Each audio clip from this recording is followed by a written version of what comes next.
Hello, and welcome to Side Character Quest.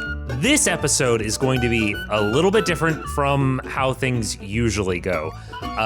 With me today... It's Briar, again. Hello. It's been a while. It has been a while. You folks may recognize Briar from the Deirdre arcs, and they will be helping today just recap the show. And by they will be helping, I'm basically mean that I'm going to be reading a script that I have written to them. This episode will basically cover the large swaths of plot that we have passed over. It'll also have some info about like the setting and whatever, anything that you would need as a refresher. This is the Spark Notes, baby. This is the Spark Notes. Exactly. This is the Spark Notes version of the show.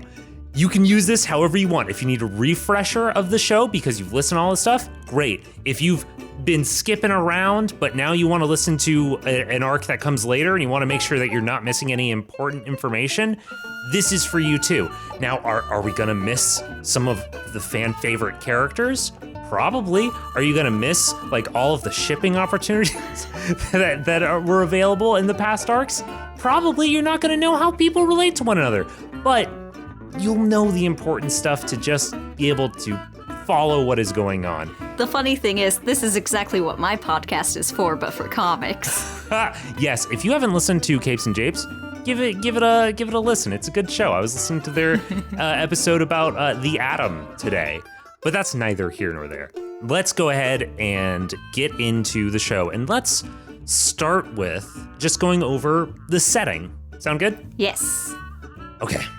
And just a quick reminder, Briar, if there's ever any time when you want to like interrupt me while I'm reading the script to like ask a question or to comment on something, feel free. Yeah.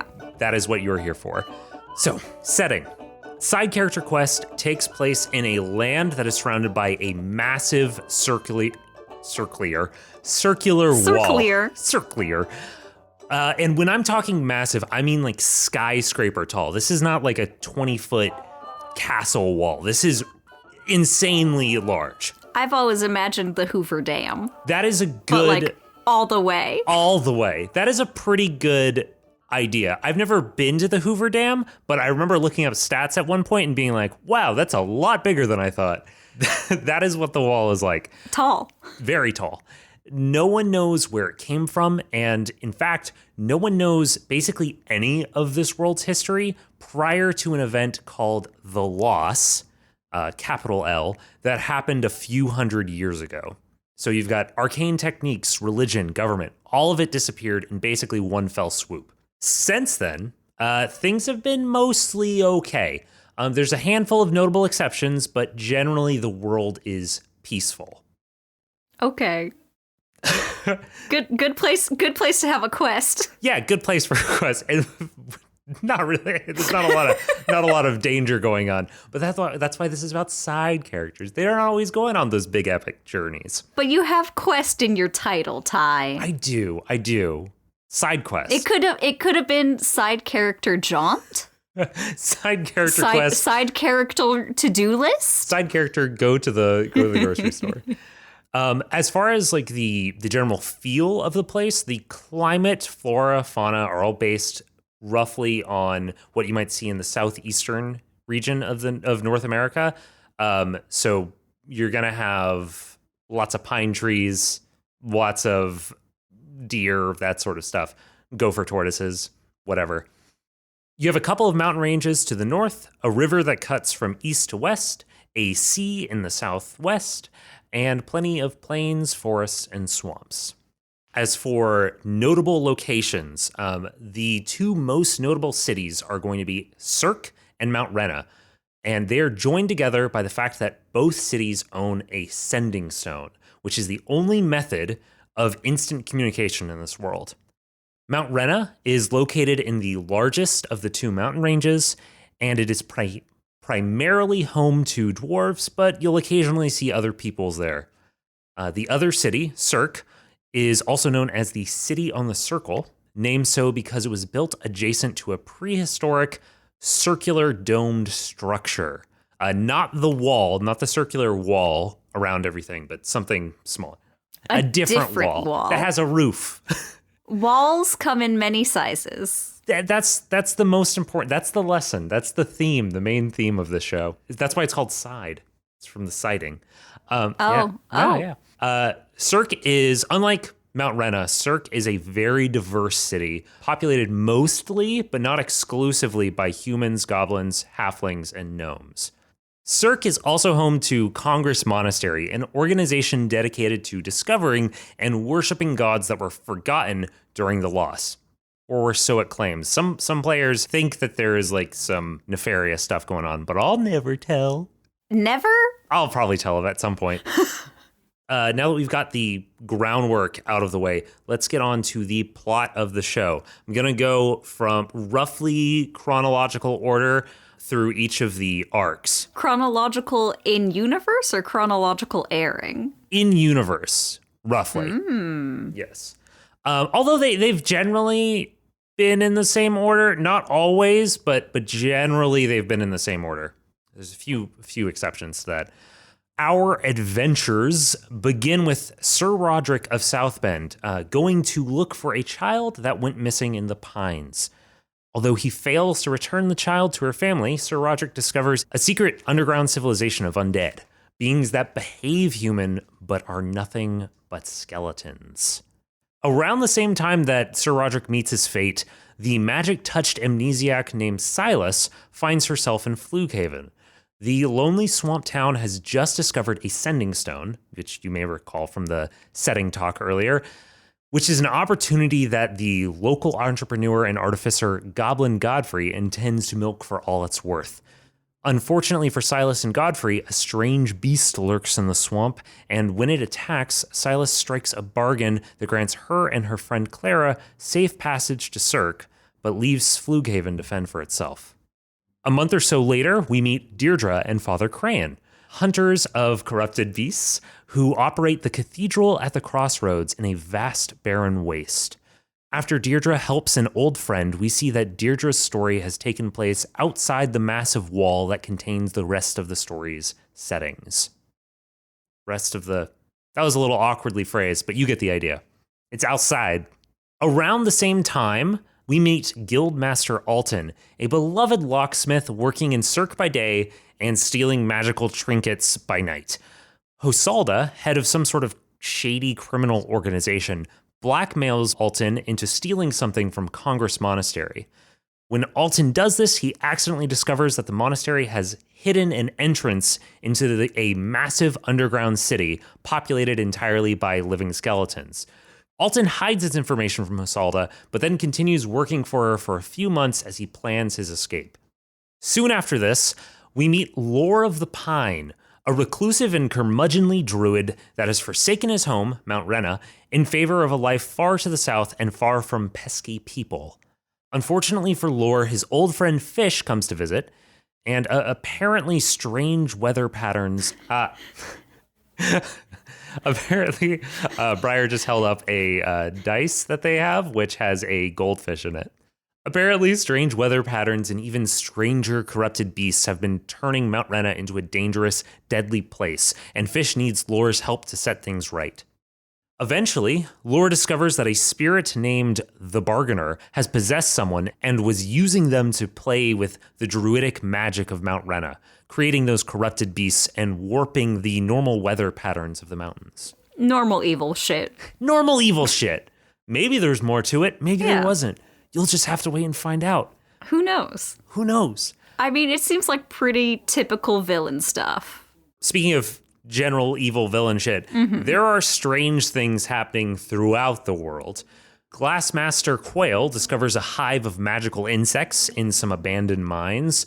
Captain Larissa discovers a crew of skeletal pirates on Ossaway Island in the Salton Sea, and Billy Blue Tibbs has to track down the source of grisly murders in the Three Brothers mountain range. In response to all of this, and in response to the loss of his son, Sir Roderick, High Priest Lord Frederick of the Church of Lumen has called on his missionaries to establish footholds throughout the land. This is when we meet Brother Amar Partima. By Lord Frederick's order, Brother Amar has traveled to St. Simone's Island, but this touristy beach town isn't exactly welcoming to the preacher. Until, that is, Amar discovers a small band of skeletal soldiers and mages. He prevents them performing some sort of dark ritual, and after Amar reports this to Lord Frederick, the Church of Lumen isn't willing to take no for an answer, sending reinforcements to keep things safe. Not long after that, yeah, right? Not long after that, our old friend Alton manages to break away from the control of Hosalda's shadowy network, and he flees south to St. Simone's. Alton sees firsthand the fallout of Amar's adventure on the island. The Church of Lumen has sent a couple dozen more Lumineers to police the town, and although they claim to just be there to help out, there's clearly a lot of tension between them and the local population. After a few friendly visits, Alton discovers that the mayor of St. Simone's, Winnie Chambers, has secretly captured one of the skeletons. Alton learns that these skeletons are thinking, living beings that have been cursed into this strange undead state. Maureen, the skeletal captive, doesn't know how this happened, but she reveals that they have a ritual which they believe might fix it. Being the person he is, Alton agrees to help. Good. This does not go well. Dang it. Rather than reviving Maureen, the ritual mutates her into a strange, powerful monster. She gains control over the land and water around her, but she also seems to violently lose all sense of who she is. Forced to flee, Alton vows to find some way to help Maureen. Next! After that, we come to an arc that I know Briar hasn't heard any of yet. I'm pretty sure. We'll see. Not important.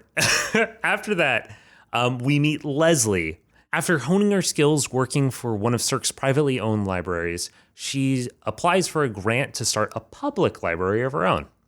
Hosalda, yes, that Hosalda, funds her proposal and sends Leslie to pick up a seed collection of books from a professor friend living just outside of Mount Rena. Leslie makes the journey there and has a violent run-in with a strange amnesiac woman going by the name of Tucker. Then she has a bit of a run-in with a necromancer operating out of Derma Lodge. See Lore's arc.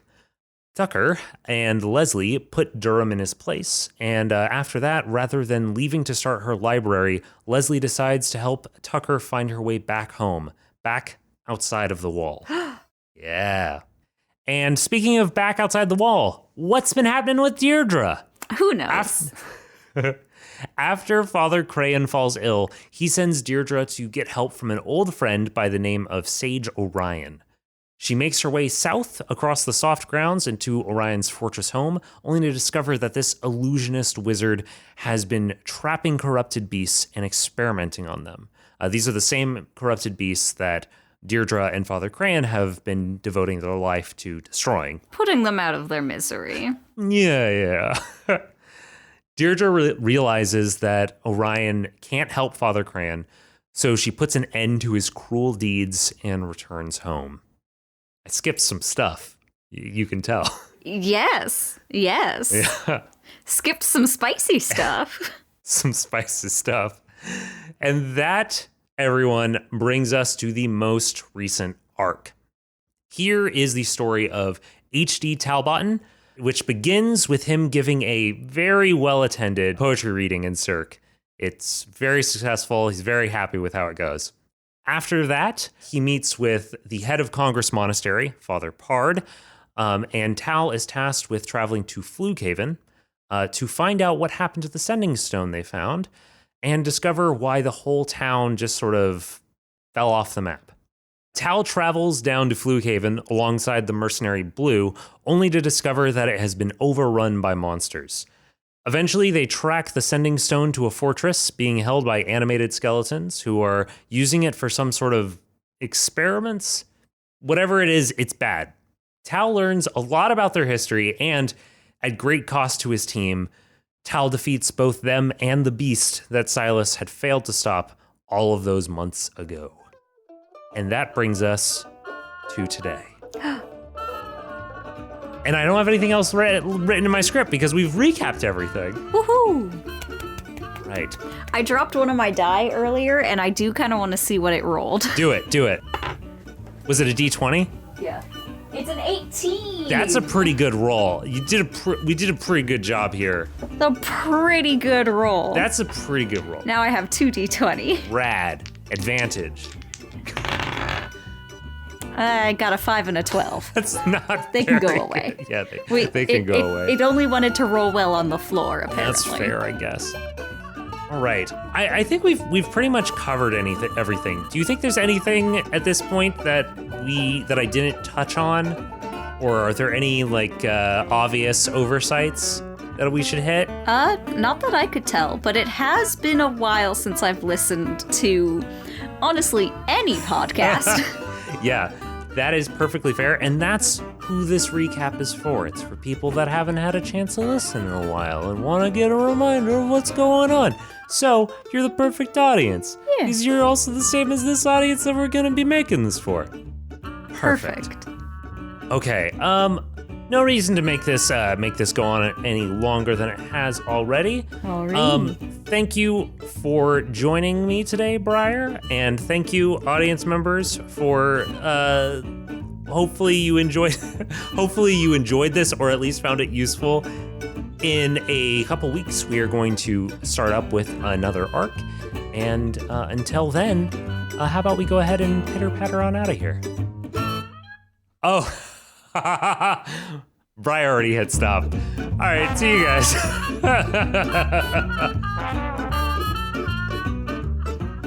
Thanks to the Joy Drops for the use of Not Drunk as our intro and outro music.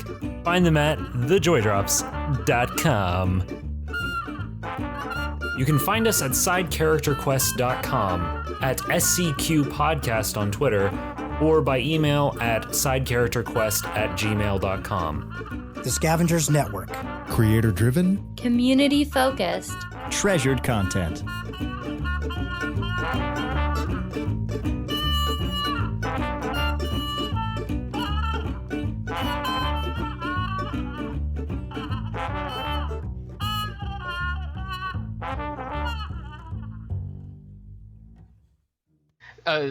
There'll be like a little music playing and then bloopers. This is gonna get cut and put in the bloopers. This is just gonna all just be bloop stuff.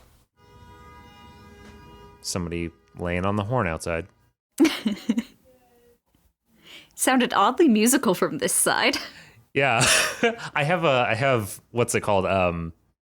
Auto-tune going for all of the horns that are outside. The horns just go. Ha ha ha.